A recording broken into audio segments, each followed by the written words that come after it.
everyone. I'm David Puente in New York. Welcome to Exclusiva Hispanic News on ABC News Now. The world spotlight is focused on the United Nations this week, where the 62nd Annual General Assembly is taking place. Earlier this week, I spoke with Michelle Bachelet, the first female president of Chile. She is a lifelong socialist and a former physician who served as both health minister and defense minister under President Ricardo Lagos before becoming president herself. She was a political prisoner of the military dictatorship and was tortured. Her father, also a prisoner, died in jail. Since her inauguration, Bachelet has promised that Chile's new strength would be found in women, that there would be no forgotten citizens. She stands for the working class like herself, a single mother of three. During our interview, I asked President Bachelet about the power, the uniqueness of female politicians like Hillary Clinton. Do they lead differently? Here's our conversation. Madam President, thank you very much for taking the time to do this interview. You have been in power now for over a year. Yes. How does power change a woman, a leader? If you're a woman who's been working all your life, as in my case, I'm a doctor, so I have to make difficult decisions regarding life or death many times. It's fast decisions. And also when you have been a minister, when you have been in positions that you have power in your hands, you can realize that you can do things empowered, but you don't have to change your substance, your essence. You can be the same person with your same values and principles. The only thing that maybe is different is that when you are on the top of something, you see so many things. You probably see things you didn't know before. So maybe you make a bigger balance of different factors. You take into account things that probably before that you didn't take into consideration. Some say that the most important thing that can happen in the 21st century is to have more women come to power. You know the United States well, you've lived here, you've gone to school here. How do you think that a country like the United States could change if a woman, and not just any woman, but someone like Hillary Clinton, was elected president? Well, I know Hillary. I have a great respect for her. I admire her. But I'm not going to get involved in national politics because I cannot do it. But I think women usually take into consideration the needs of the more vulnerable people, old people, young people, children. And I think that even though we can discuss about national security, international security, climate change, and very substantial issue, you can also believe and think that dignity for the people, humanity are very important values. Some people said that women are like moms, but you can be sort of a father in the idea, if you look at fathers are the one who make the tough decisions on hard issues. You can be that too as a woman. And on the other hand, you could be a mom, if I can quote, in the sense that you care about the people who need the most. So men try to solve the conflict. Women try to solve the conflict, and they solve it, but not at any cost. They try to solve a conflict, trying to produce agreements, negotiations, so at the end nobody will be humiliated. Maybe because we're going to be mothers and we have to solve problems inside the family, there is something that, so we can complement the capacity of making tough decisions, but also the capacity of trying to build consensus. In South America, there may be another female president soon. Yes. Cristina Fernandez. Yes, indeed. You've called her your friend. Yes. Some say she's got a lot in common with Hillary Clinton. Both have been first ladies. Right now, both are senators, and both are leading in their parties to become presidents of their respective countries. Do you think women, Cristina Fernandez, Hillary Clinton, Michelle Bachelet, because of your gender, lead in a different way? You know, any generalization is always wrong, because I've met women who lead as men, and men who lead, I don't mean to say as women, but in the same way that I understand leadership. So you do believe men and women lead differently? Sometimes a little bit different. And I will explain to you, you know, Helen Clark is the Prime Minister of New Zealand. Yeah. She always tells me that one thing for her important, since she was in the parliament and so on, is to ask yourself, when you make decisions, are we doing it right? Does it work, what we have done? The decision we took, does it work? Can we do it better? Maybe at the end of the day, you'll answer that you're doing the best way you can, but not to get stuck to some way of doing things, to be able to question yourself. That doesn't mean that people are not sure of what they're doing. It means that we always try to do as perfect as possible things, and we try, and I can recognize that in all the women you have named me, because I know her, I know them, I know Hillary, I know Cristina Fernandez, and I see that women, as we are very few, we're usually trying to do the best we can, because we know everybody will be looking at our performance. So I want to tell you, women can do things exactly like men, because capacity doesn't depend on gender. But women can also sometimes bring fresh air to politics.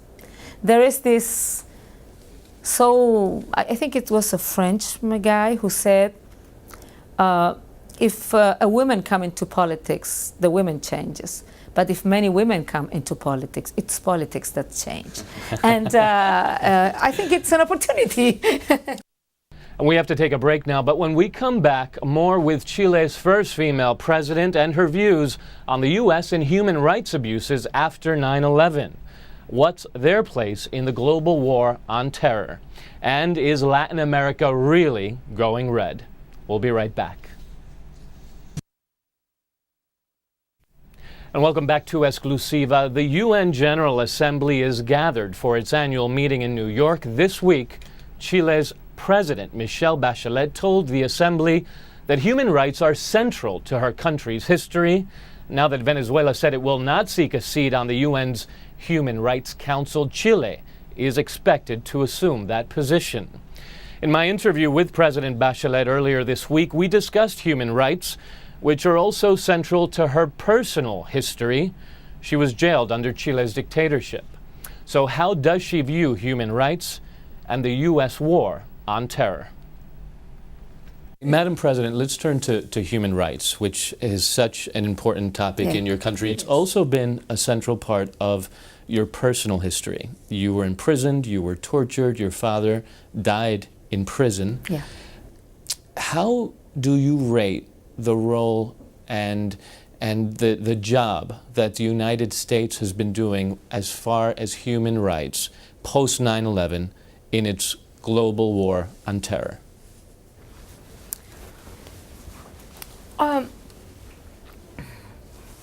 Well, I think that it's always important that all the countries, and of course United States, could stand for democracy and for human rights. But I would tell you that Chile, when we were in the Security Council, weren't in favor of going to Iraq, and that was well known. So I have no problem to say it now. I mean, but of course, and of course, we maintained the same position, you know. So, but I wouldn't like to get involved in national policies. I mean, the president, we think it's not through the media that we have to say this sort of thing. So I thank your question, but I prefer to make no comments about this. Some have accused this government of abusing human rights in Guantanamo, in Iraq. I think human rights must be respected everywhere, anywhere, and by everybody. So, have they been by the United States? Well, I might tell you, they should be respected anyway and everywhere. Okay. Let's look at the current situation right now in Peru. The former president Alberto Fujimori was recently extradited from Chile. Do you fear that there might be more violence in Peru because of this process, because of the extradition from Chile? Well, I hope not, because you know what we have learned from our own experience. When Pinochet was imprisoned in London, and Garzón, this Spanish judge, asked for extradition to Spain, Chile also stands in the position to say we have our judiciary system, we are perfectly capable to make the trial at home. So when the justice in our country make the sentence and the decision they made, I felt that was the best decision. From late 2005 to about the end of 2006, there were over a dozen elections throughout Latin America. Many new leaders came to power, many new presidents. Many of them come from parties that belong to the left of center. Does that signal a distancing from Washington?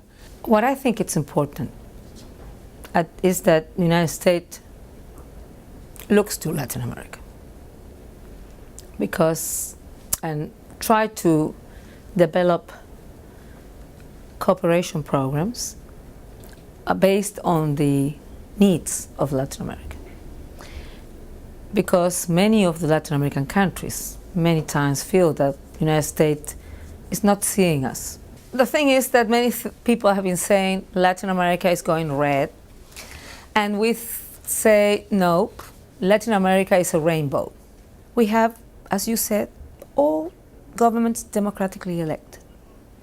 And that was not like that 15 years ago. And all democratically elected, fair and respected by all the organizations, all the elections.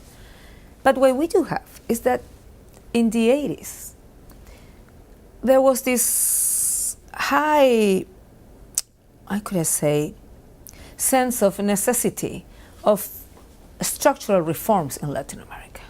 We had a lot of poverty, and people said it's because you have old state that must be modernized, and every country did that. But what happened at the end? The gap between the poor and the rich increased. So people say, come on, you told me that poverty was going to finish, and now we are worse than before. And so what has happened is that people in different countries are looking for different kinds of leadership that are promising to improve their quality of lives. Would you like your legacy to be one of reconciliation of Chile? How would you like to be remembered? I would like to be remembered as a woman who understood that the economy was central in a country, so you can distribute better the incomes in all its population, but on the same hand, understand that growing is not enough, and the social justice and equity is so important, and it is possible. And that's why I'm reforming the pension system, health, housing, and so on, so everybody in Chile could be better. I believe that our state has to be a state who guarantees social rights for the people. And I would like to be remembered as that, as a woman who could understand that, who wanted to live in peace with her neighbors, who wanted to have a dynamic economy and a dynamic and successful country, but on the other hand, that prosperity arrives to everyone's home. As I said in the General Assembly, it's okay, we work, we understand that we live in a world with globalization, but why don't we globalize prosperity too? I would like to be remembered as that, not only as the first woman president of Chile. We really appreciate your time, and we wish you very well. Thank you very much, thank you very much, David. Madam President, Thank you. What a remarkable woman. That was Exclusiva for this week. Next week, our meetings with Ecuador's President Rafael Correa and Argentina's Senator and presidential frontrunner Cristina Fernandez. She's expected to become Argentina's first elected female president in the October election. Remember, you can download Exclusiva on iTunes in both English and Spanish. This week, our Spanish podcast includes my conversation with Spanish Judge Baltasar Garzón on the impact of Alberto Fujimori's extradition. And to join the conversation and get more news from Latin America and the Hispanic world, check out abcnews.com/exclusiva. Until then, I'm David Puente. Thank you for watching.